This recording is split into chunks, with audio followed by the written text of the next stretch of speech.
Okay, so good evening and welcome to our second class of COM 115. For some of you, you've had multiple classes in other modules, but here it's week 6 and somehow we're only on our second class, and that's okay. I'm gonna make it worth your while tonight, and I hope that you will find it really useful. I'm going to start our time together by reviewing the next couple of assignments that are due so that you have an outlook and you know what I'm expecting from you as we round out the end of the course. And then I'm going to spend some time just talking about interviewing and what that looks like and what it feels like and how to get over some of those nerves and be prepared when you go interview. So before I get started talking about the assignments that are coming up, does anyone have any immediate questions you want to make sure that I answer about those assignments? No? Just tell me what I need to do. Okay, I can do that. So let me share my screen. Okay. So here we are with our course homepage. The next assignment that's due is assignment 4, which is in week 6, and it's about friendships and relationship scenarios. So I'm going to open that up. So this is just 3 short answer questions, and they need to be about 100 words.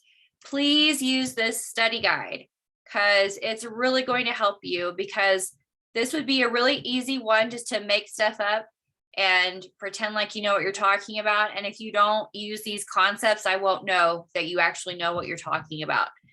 It would be ideal if you'll see here, you could use the same concept for every single question. And I would think, okay, cool. They definitely understand cultural similarities, but do they understand affinity seeking strategies? So I challenge you to challenge yourself to pick a different concept for each question to use in relationship maintenance. Now, let me go ahead and show you the actual assignment. So throughout life, and hopefully what you're seeing here is that we've taken a step away from building a foundation in the course to doing application. And we have got acquaintances throughout our lifetime, particularly those grow into friendships and they kind of come and go. So this is an opportunity for you to flex your muscles to show off what you understand about friendship in different seasons and different circumstances. So scenario number 1, you are involved in the same hobby as your college friend. As a young adult in an intercultural friendship, what would you do to maintain that friendship? So we've got a couple of buzzwords there. So somebody holler out, what do you see to be something that you're like, okay, I need to focus on that. Tell me one aspect. The intercultural. Yes. So you're going to want to highlight something about cultural similarities or cultural differences. What else would you note about this stage in your life? College friend. Okay, college. So we're young adults, and this is the stage that we're in. We may not all still be young adults, but I guarantee we have people around us who are. So thinking through this can help you be a mentor, and at the same time, think about intercultural friendships. And you can just make stuff up. This is the situation. What would you do to maintain this friendship? So look at the study guide and pick out a concept and apply it. Question 2, now we've moved on. We're at work and you're in a friendship with a same sex person. So we're not getting, you can define that however you want to. So that doesn't matter so much to me, but it's someone that you identify with on the same level. So think woman, woman, male, male, or any of those other things that could possibly qualify for this. And that's not what I'm looking at mostly. It's just considering, how do I relate to someone who has the same sort of gender that I do, and we're at work? How would we maintain a work relationship? So go pick one of those concepts, think through it. What would you do? And finally, now we're arriving towards the autumn of our lives, and we're 65 plus. And think like Arizona has a bunch of retirement communities, and these people, they live there. It's a 55 plus community, and they play bingo or they play cards, or that's what they used to do because that's the generation. I have no idea when I get to be 65 plus what our generation will be doing. Like, will we be sitting and airdropping photos to each other, or I don't know, because we don't play cards anymore, and we definitely don't go dancing, which I would 100% do, but nobody does that anymore. I know, it's so sad. So if anyone wants to put on a poodle skirt with me and go dance, I'll text you my address when I'm 65. Okay. So just think about, like, what would I do in this later stage of life after I've lived several decades and have some life on me to maintain a friendship with another person who's done the same thing. Okay. Do you have any questions about that one? No? Okay, good. Okay, so the next assignment is your second to final assignment, and that is this interview. As soon as you finish up assignment 4, you need to immediately turn your attention to assignment 5, which is an interview and analysis. So let me go find it.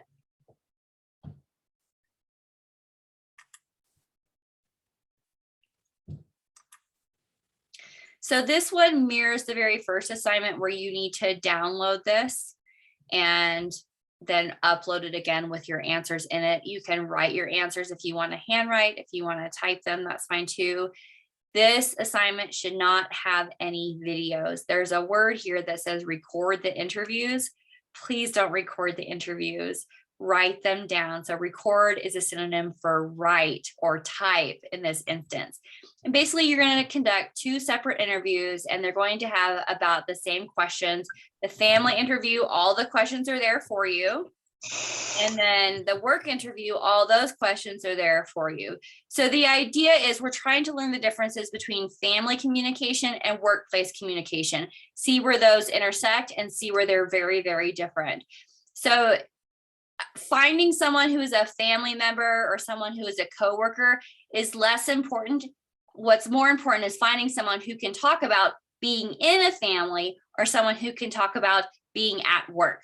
So if you have a friend that can talk about both of those, go for it. If you want to do different people in your life, and you actually want to do a coworker, and you want to do someone in a family or in your family, you're welcome to do that. This is just an opportunity for you to get some boots on the ground and see what interpersonal communication is like outside this textbook and in real life. So you're going to gather your data. That's what we're doing. And then you're going to write down 8 bullet points that compare and contrast the things that you see in the interview.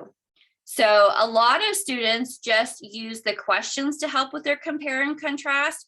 So the technology in family is used like this, whereas in the workplace, for example, okay, let me restart.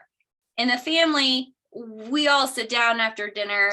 We're the modern American family, and we're all on our phones and watching TV at the same time, okay?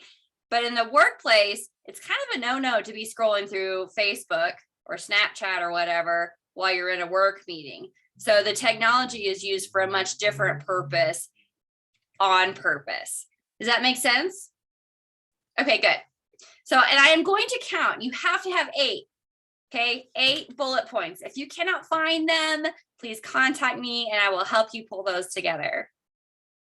I won't tell you the answers, but I will definitely help you find them.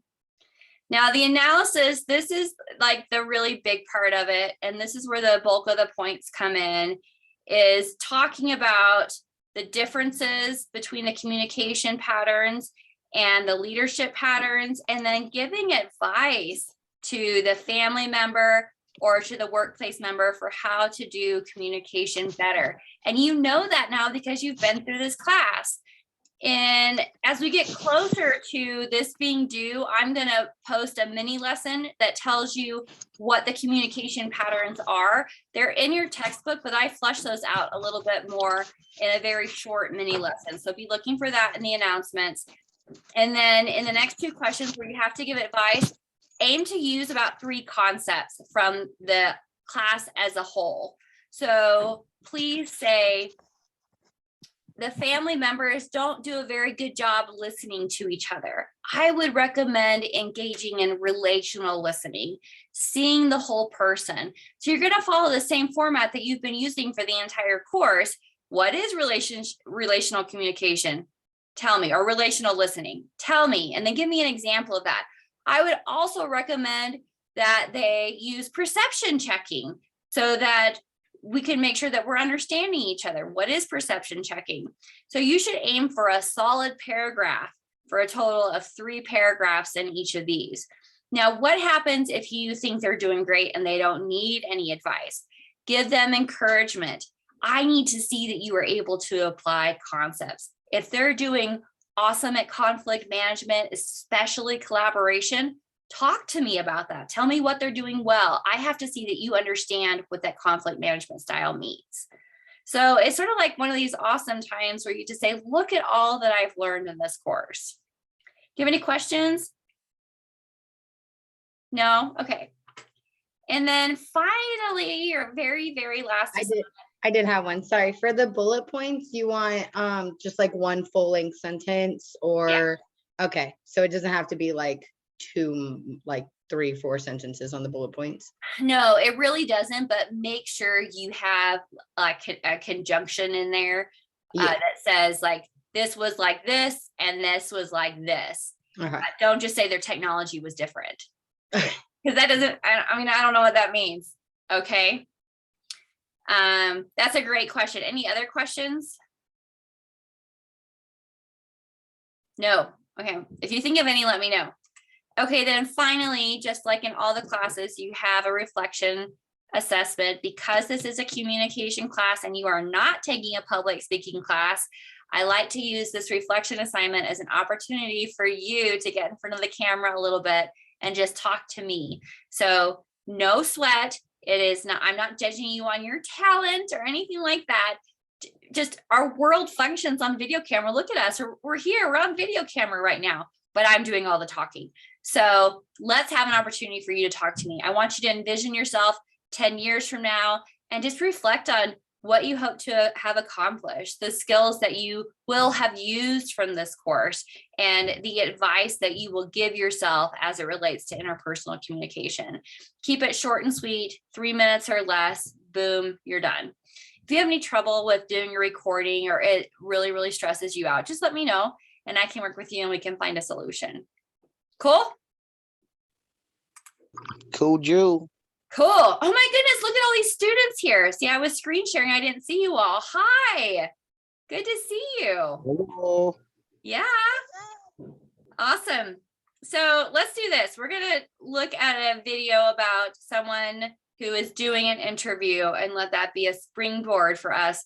But first, let me just hear everyone give me 1, maybe 2 words to describe your thoughts on interviewing. Okay, so like you might say, nervous, excited. All right, so let's start with Jen with a J. I used to get really intimidated by them, but I've done a lot now, and I just advice to give to everyone is just go in like you already have the job. They like to see that. Okay, Catherine. Nervous. Anxiety gets the best of me and I just get really nervous. Okay, and Alice.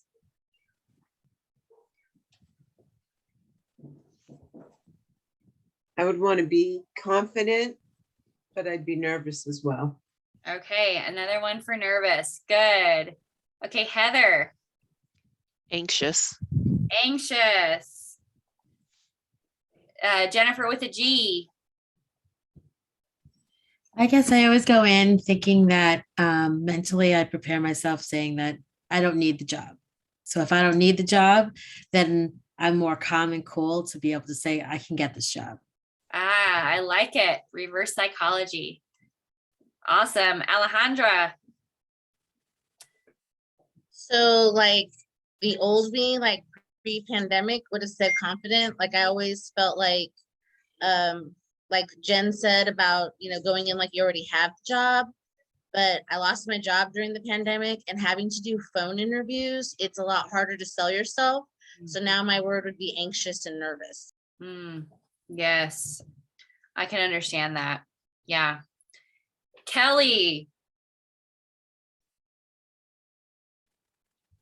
I'm sorry. I don't like them. I actually have worked for myself because I don't like interviews. okay, so you would just say no thanks. Yeah, pretty much. Got it. Awesome. Davey, are you there? Yes, I am here. Hello, how you doing? Good. What's your Well, word? my words, I would say I got 3 words. Be yourself. One thing I noticed having interviews as a younger person coming up to now, before I used to put more, I guess, how can I say, persuasion towards my interview, meaning I try to be something that I am not when I was younger.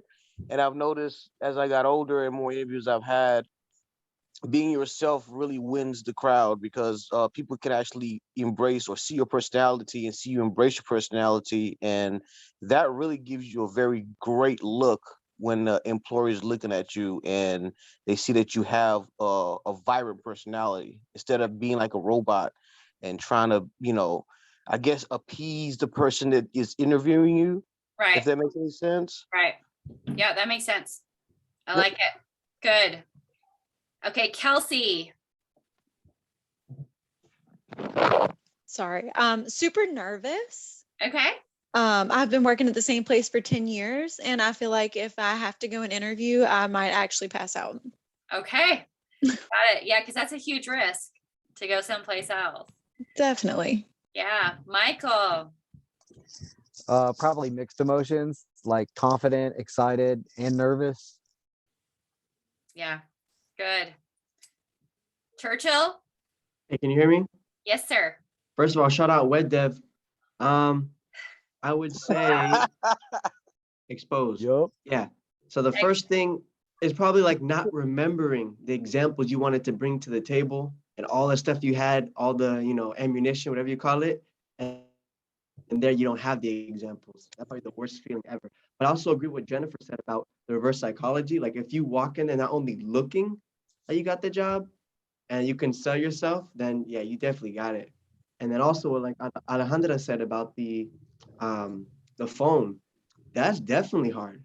Like how you doing that on a phone is kind of weird, and you hear them breathing and then dead silence. You can answer the question. Does she not know? It's really hard on the phone. So that was a great point. Good. Good. And last but not least, Easton. I would say I would probably go into it confident at first, but as soon as they started to ask me questions I didn't have a good answer to, I'd get nervous really quick. Yeah. Yeah. Oh, shoot. What am I going to say? And then, Michael, did we hear from you? Yeah, I told you it was kind of mixed, excited, Gotcha. nervous, and confident all at the same time. Yes, there you go. Okay. Sorry. I did the exact thing that Churchill was saying not to do. I got a little nervous that I messed it up and didn't get it. So, okay. Good. Okay. So let's take a look at this video and see what we think about this guy's interview.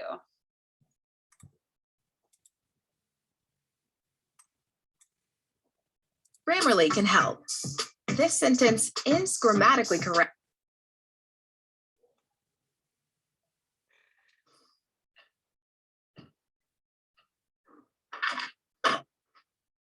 John?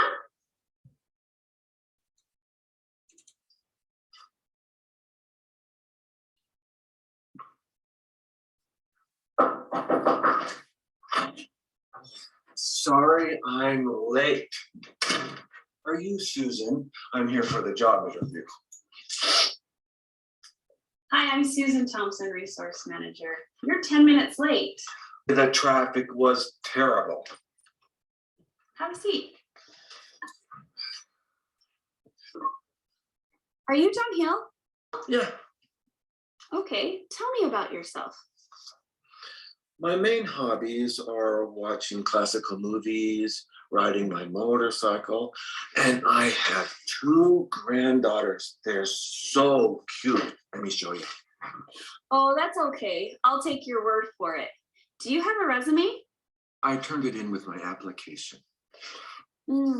Okay. All right. It says here. Look, I found them. Aren't they adorable? And wait, there's my dog. Isn't that cute? Very cute. It says here that you only had your last job for a couple of months. Can you tell me why it was so short? You know, I hated that place. My supervisor was such a jerk. All he did was complain about my work. Oh, what was the problem? Oh, they had all these rules.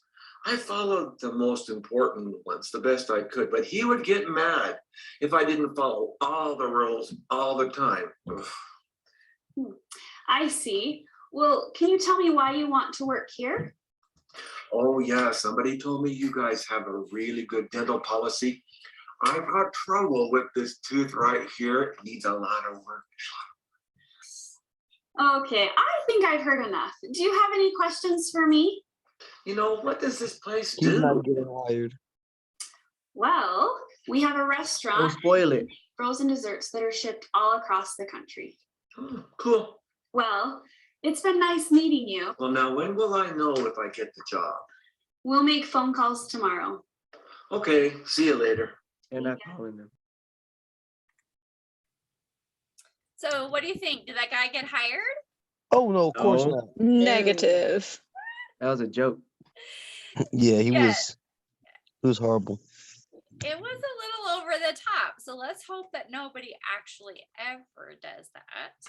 But let's use this guy as our protege, as our example for what we should and should not do when it comes to interviewing.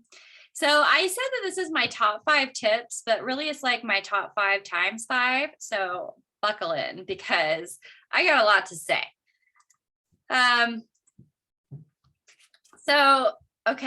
So first of all, what this guy didn't do very well was select the employer. So you have to remember that when you are looking for a job, you are interviewing them just as much as they are interviewing you.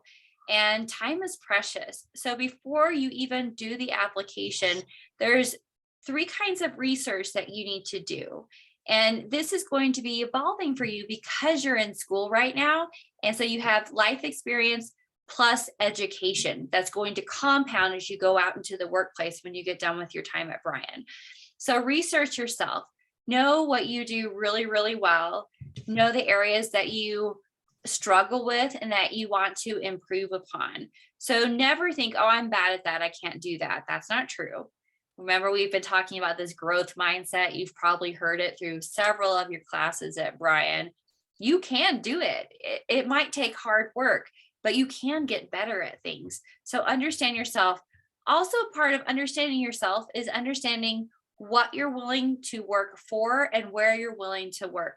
So some of us are more introverted and we are a much better fit for a smaller working environment, whereas other of us really thrive at a fast-paced, like if you're a paralegal and you want to be in a fast-paced law firm, that might work well for you versus I actually work with a person who's a paralegal. She works at a very small firm. It's just like 5 people and it's all women and they get Fridays off.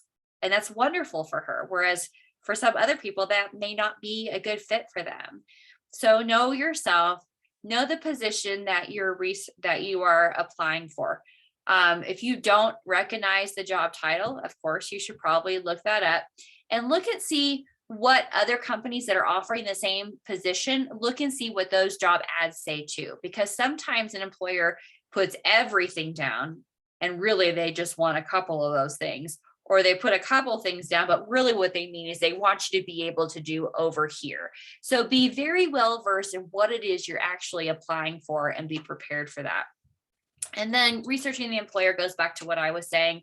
Understand the employer, understand the culture that you're getting involved in. Like, have you ever worked at a place that you just didn't realize what it was like on the inside until it was too late? And you're like, I hate this. I cannot work here anymore. So as much as it depends upon you, try to get a good feel of what it's like to work there. And, pay attention to the way people are dressed. If you get to go into the workplace, pay attention to whether or not people are smiling. Are coworkers talking to each other? What's the culture like? Or do they have their head down in cubicles everywhere? So try to understand that and get a feel for it. Any questions about selecting the employer? No, but it is hard sometimes when you research even like their mission statements and everything will say one thing, but I feel like you can always tell by the first day. Because if like the first day, if someone comes up to you and they're like, okay, so this is how it's supposed to be done, but this is how we really do it, you can see right through that, like they don't actually push their mission statement. I worked at a mortgage company that was like that, and it was like terrible. Yes. And their mission statement was like, we're family, everything. We treat our employees and everyone like family. And it was not the case. Yeah. And you kind of find that out real quick. Otherwise it's subverted. And so you kind of find out in a passive aggressive way. So, and that's where it's really important to know yourself, know what you can handle, know what you're able to deal with. Some people can roll with that, and other people, it just really goes against their values, attitudes, and belief, which we've been talking about since the beginning of the course. These things really shape you and shape the way that you want to do your day-to-day life. So now let's talk about kinds of interviews. Now, if you Google types of interviews, you're going to get so many different types. In fact, I just heard someone message me, they had a different kind of interview, and I never heard the name of that interview before. But really, it was a mixture of one of these things. So these are the 3 types of interviews that you're probably going to be exposed to. The first type of interview is a behavioral interview. And that's like, how do you handle yourself? How do you present yourself? Are you able to carry on conversation with your interviewer? Are you able to respond to their questions? So behavioral is exactly that. How do you behave? Technical interview now is actually seeing, can you do the job? There are some jobs that require particular skills, like, do I have health information systems here? So is it possible to say you would have to prove that you understand how to use the health information systems? Yes, ma'am. Okay, there you go. The So number one question in any interview for the medical anything. awesome. Good. And web developers, I know my husband's in the web field, and I know that he's had to write code. He's had to submit code to be reviewed. So that's the technical interview. Can you actually do the job? Now, once you make it through the behavioral and or technical interview, the social interview is going to be one of the last steps. And this is much more informal. They invite you out to lunch, or they invite you for coffee, and you get to meet with the whole team. And we're like, do you play nice with others? Does your personality fit in here? And that's where you should still, I really like how you guys are talking about just being yourself. Be yourself, take cues off of other people, because now you've had quite a bit of time studying nonverbal communication. So you'll be able to read whether or not people are closed off. You'll be able to have a good job of eye contact and facial expressions, and how people are carrying themselves. And you'll be able to mirror that, but you shouldn't mirror it to the extent that you aren't being yourself. Because if you're not yourself, there's no way you can keep that up for the duration of the job life. So really just be yourself. And what have you got to lose, right? This may not be the right job for you. You will get the right job at the right time, but you can't give up. Any questions about those? No. Okay. Nope. Okay, good. All right, so let's take a look at this lady. She is the interviewer. So before the interview, and some of you alluded to this, be thinking through your show and tell items. What do you have that they want? You know what they want because you've seen their job ad. So be thinking of, okay, let's see here. I have a job ad right beside me, actually, that I pulled up. Okay, they want someone who has experience at building, training, and leading volunteers who can assist with community outreach and other strategic objectives. Okay, so experience building, training, and leading volunteers. So at that point, I would look at that and I would think, okay, what have I done in my life that would show I am able to do that, even if I've never actually trained volunteers before. So think back in your life and think, okay, what is a parallel example that I could give to show that I have the ability to build and train other people and do programs? So can anyone think of a situation in an interview in whatever field you're in, health information systems, or being a paralegal or exercise, where because you're in school, there's something you haven't actually done in real life that they might ask you to do, but that you could draw a parallel to something you are doing in school? So I'm the trainer at my Okay. job. So I teach new people how to use our current computer system. Excellent. So you would say, I'm so glad that you asked me that, because at my current job, I've had to do this, which equips me to be able to learn your system and train other people. See how I did that? Yes, ma'am. Okay, good. Good job. Thanks for the example. Now, dressing the part is this guy. Did he dress the part for this interview? That's a negative. Zero. Yeah, he's pretty casual. He looks like he just got done with a motorcycle bike ride, and he grabbed a bite to eat at McDonald's. Now he's coming in for his interview. So dress the part, and that doesn't always mean dressing formal. So that's part of your research with understanding the position and the employer. How are they dressing in the office? Something I think that works really, really well, that's middle of the road. If you are like this guy, he really should have worn khakis and a button-down shirt. He could easily, if he needed to dress up, he should have brought a blazer or a suit jacket with him. He could have easily thrown on that suit jacket. And if he walked in and saw that people were more casual, keep the suit jacket off and carry it over your arm to walk in. So think about items you could wear that you could easily transition when you get to the interview place. Does that make sense? Okay, so let's brainstorm a little bit. So exercise. You are going to go for an interview at a gym. How would you dress the part for that? That one's so hard. So I just actually had that because I had applied for a physical therapy office and a gym. And I got the interview at the gym. I got both. But the gym, I was like, what do I wear? So I ended up doing like a really nice pair of sneakers, like brand new, nice sneakers. I did not wear gym leggings, but I had like not jeans and not jeggings. Like they were kind of dress pants, but very like slim fit, so casual. And then I wore like it was cold out, so I actually wore like a knit sweater. Okay. And they said that looked good. But I was so confused because I was like, do I go in like I'm applying for gym? But they said like another good outfit, because I just asked them in general, like what's a good fit. And they did say like leggings, as long as they're nice, brand new, like leggings are acceptable with like a black t-shirt, but not baggy, but basically look like you're about to train somebody on the floor is what they were looking for at least at that gym specifically. Okay, very good. Good job. So, you kind of dress to impress, but not to come underneath expectations and not to exceed them. So walking in heels and a pencil skirt is probably not the right kind of dress. Okay, let's go to web development.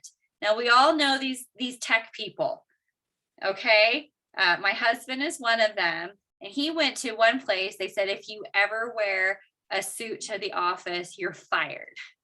And of course they were joking, but they dressed, and it's in Arizona, so they dressed in khakis and polo shirts. So you're going to an interview for web development. How are you going to dress the part?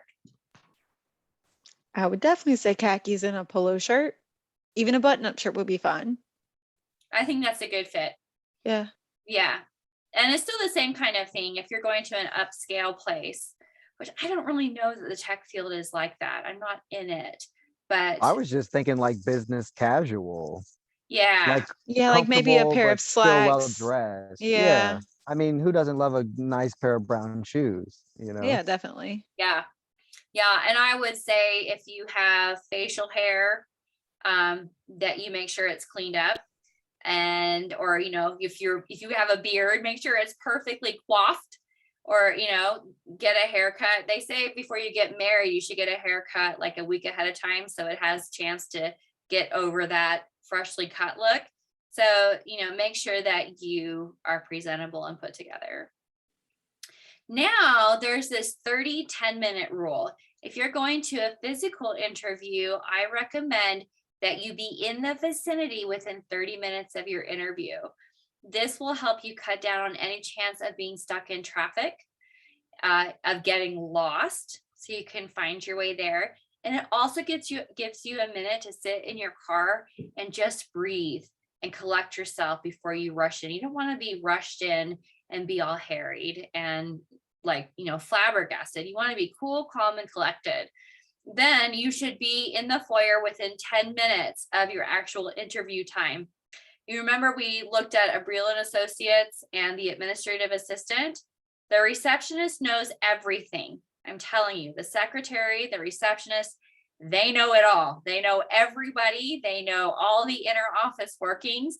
And so you are going to make an impression first with them before you make an impression with the person that's interviewing you, if that's the situation that you're walking into.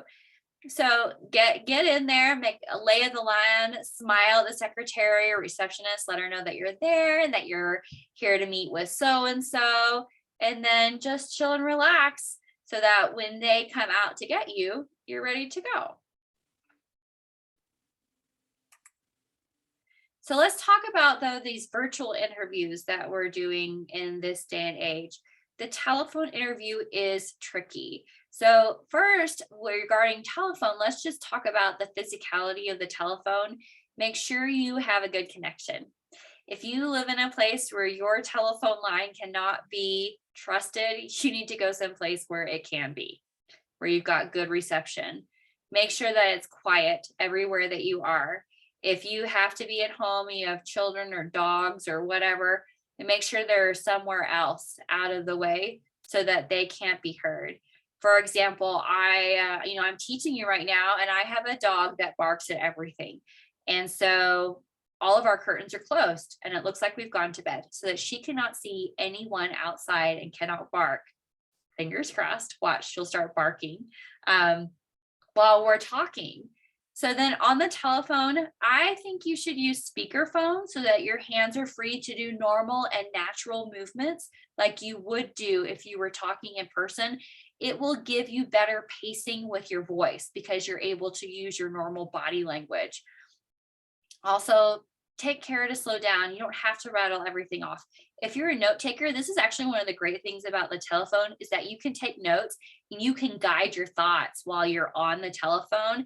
And make sure, just like I'm teaching you how to use buzzwords in your short answer writing, do you understand that when you're using concepts, you're using buzzwords that help the instructor see that you are actually using appropriate concepts and how to follow your writing to see that you're answering it correctly? Do you know that?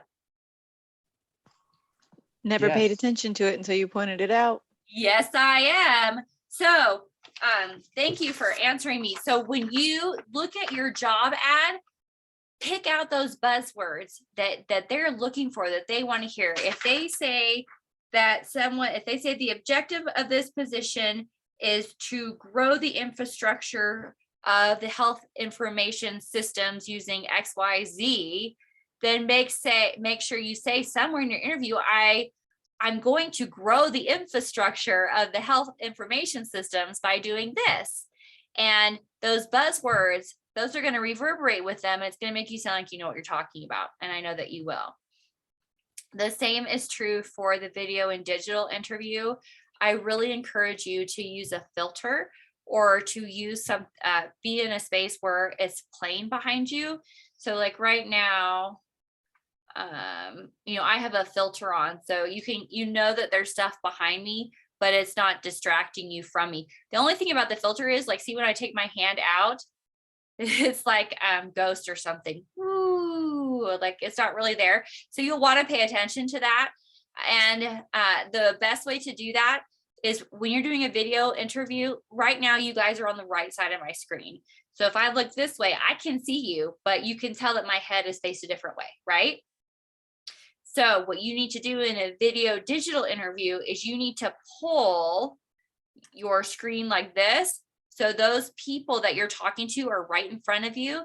And it feels funny not to look at them. But if I look right at the camera, I look like I'm talking directly at you, and I'm able to maintain that nonverbal eye contact that we've talked about. It also helps with looking confident. Now, when I Yeah, but talk, it's very hard to do though. it is hard to do. Definitely. And it takes practice. It really does. So practice it when you do your reflection questions for me at the end of the course. And you can do like normal eye contact, right? Because we cue each other with our eye contact. If someone looks down, you know that they're done talking, or it's someone else's turn, or they're thinking about something. You can do that. But it's super helpful for the interviewer for you to exude confidence. Continuing on, I'm going to talk for just a few more minutes and then I'll let you go. Just do a plain filter. Palm trees are beautiful, but they're distracting, and we know that they're not real. Same thing if you're in a library setting. Like, those books are really cool, but we're not in Sherlock Holmes. So just use a regular filter so that you want them focusing on you. I think you should also go ahead and dress the part when you're in the virtual interview. There's no way you can feel fully professional if you're sitting here with a nice shirt on and pajama pants. I mean, come on. So if you want to change out and put on your pajama pants later for other meetings, but during the interview, be who you would be if you were in person. Does that resonate with you? Does anyone disagree with me? Because that's okay. No, ma'am, I 100% agree. Awesome. I mean, is it possible that, if you're doing one of these virtual interviews, that you can wear pajama pants and a button-down shirt and a tie and just make sure you don't get up and let the camera catch the bottom part of your body? That's exposed. I mean, isn't that the same thing as like drinking from a coffee mug, but really it's full to the brim with wine or something? That's fair. That's The first thing exactly they how tell you you to do live is stand life. up. Yeah, so you can. I'm just saying that I think you will feel more prepared for the interview if you are dressed like you were there. That's fair. Yeah, That way you don't have to worry about if you accidentally stand up. right. or just be Well, really and good if at you not if you standing want up. the job bad enough, you would dress the part for a half an hour. That's You fair. know, like get yourself like all set, like you said, and dressed, and I think it would make you, even though it's telecom, just make you feel more confident. It kind of helps boost that confidence. Yeah. Exactly. Yeah, I think so. And I also, one more thing about the video digital is close all the other screens on your computer, because you don't need a YouTube or something like that popping up, or instant messenger clinging while you're trying to have an interview. Yeah, Okay. or if you accidentally share your screen and they see all the time. Which I have heard horror stories about our time in online classrooms and things that have accidentally made the airwaves. So yeah, totally. Absolutely. I'd be so embarrassed. I know, right? I would too. So just close that all down. They don't need to see that. You'll be good for 30 minutes without it. Did you know that people size you up within 7 seconds of first meeting you? It's not like they mean to. We just do. We draw automatic first impressions within 7 seconds. So the best thing that you can do is smile and make eye contact and be glad to be there. Fake it till you make it, even if you are incredibly nervous and anxious. breathe and smile. And oftentimes, once you start that interpersonal dialogue, you'll start to simmer down as you start to realize that it's okay and that your body is okay. I think it's really interesting to talk about handshakes in the post-COVID pandemic.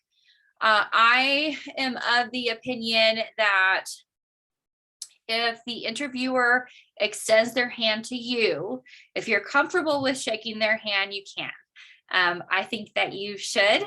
You can always put hand sanitizer on and wash your hands after the interview. Just don't touch your face.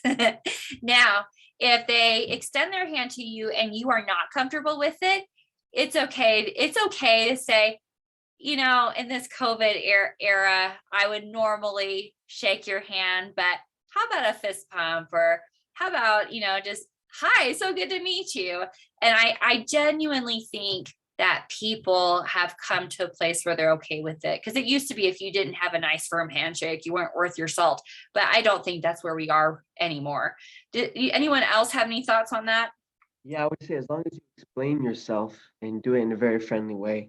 But I think the general consensus is they'll probably understand if you don't want to shake hands. So I don't think an employer would see that as bad or anything. The other things you have to keep in mind is also religious. People don't know that religiously, for some religions, you're not allowed to shake someone's hand, depending on the scenario. So if that happened and they really, you know, put their hand right out me, I would just say, you know, I can't shake your hand. And they could ask her. I don't know how I would do it.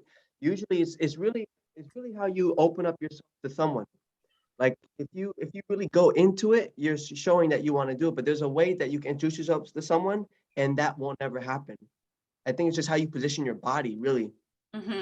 Yeah, and just always remembering, which we've been capitalizing on from the very beginning, is being yourself, and because that's the person you're going to be at work.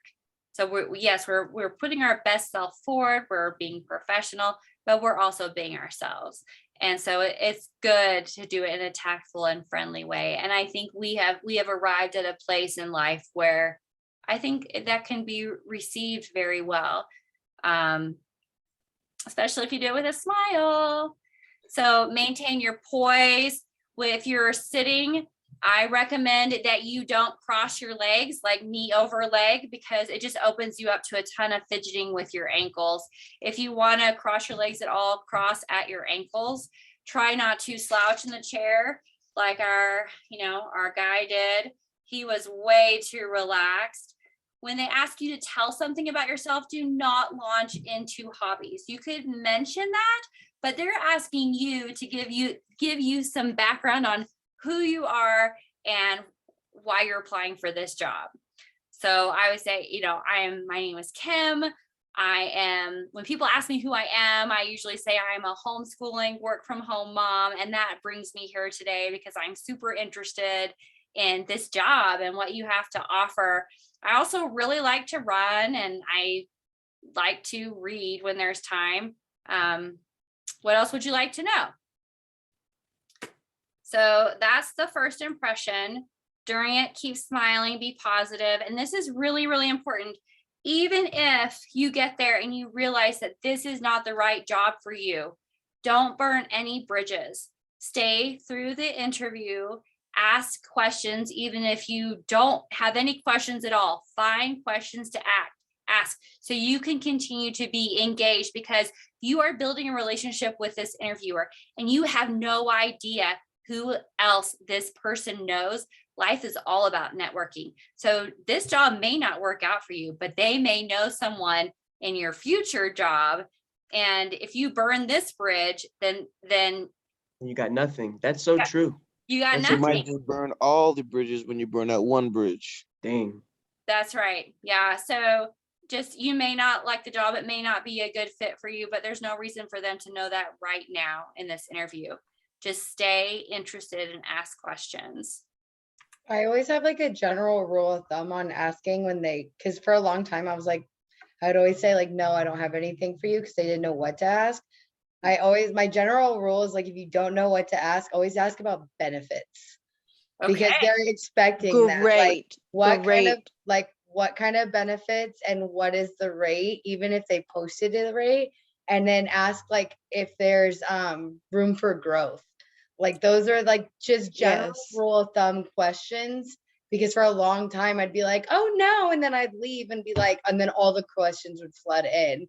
And those ones are like generic enough to where they kind of know the answers, or they'll just go like, oh, that's something for HR. And then you're like, all right, well, I'll talk to them then. That's a really, really good idea. And you can look at the job ad and kind of have some preconceived questions that you might ask, even if they don't hit on it. I think it's also great to ask, how would you describe your company culture? What's teamwork like here? Like, what are you expecting?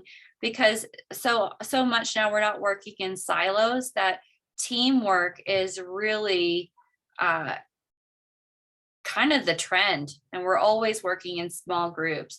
And right now, what's so interesting is that we are working with like 4 generations at the same time. People that we thought would be retiring are not retiring, they're working longer. And then we've got these 2 generations in the middle, and then we have people coming up out of high school and college who are all working together, all with very different generational characteristics. So I think it's worthwhile to ask those kinds of questions. Tell me about your team atmosphere. What is your communication philosophy? I don't know. Don't ask that question. That's a question I would ask, because I'm a communication geek. But along with show and tell, these because responses, to buy yourself more time, if you blank, repeat the question that they asked you slowly and say, I'm so glad that you asked me about so and so because, and then come up with an example so that you can give them an answer. You can always buy yourself some time. Or you could say, tell me more about that. What do you really mean when you say, I'm not quite understanding? So that they can see that you're using some critical thinking skills. And then finally, you want to establish next steps. This has been an awesome interview. What are the next steps? When can I anticipate hearing from you? Would you like me to contact you? And don't just leave having no idea what's coming next. This is also something you can do after you submit an application. Follow up about 24 to 48 hours to make sure your application was received. Reiterate that you're really enthusiastic about the possibility of working at this company and looking forward to hearing from them about setting up an interview. Finally, make sure you send a thank you letter. Your thank you letter is your opportunity to reiterate why you want to work there, why you're a good fit, and what excites you about the position. You can send a thank you note via snail mail if it's an actual physical office building and you went to the office building, or have it have it ready so that you can slip it to the receptionist on your way out. Otherwise, an email is perfectly acceptable and they'll get it more quickly. Okay. So any questions about interviewing or about COM 115 as we wrap up the course?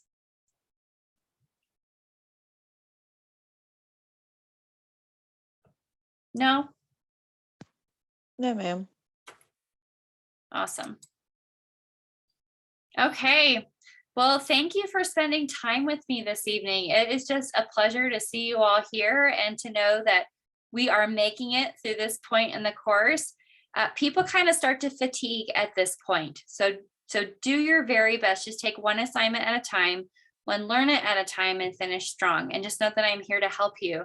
You can pass this class and you can do it with 100%. Okay.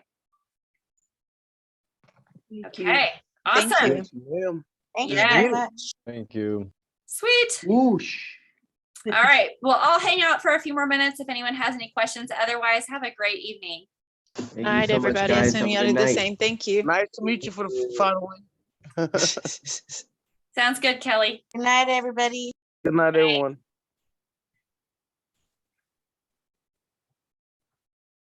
I don't have a class question, but I've been meaning to reach out to you, so I'll just ask. And one of my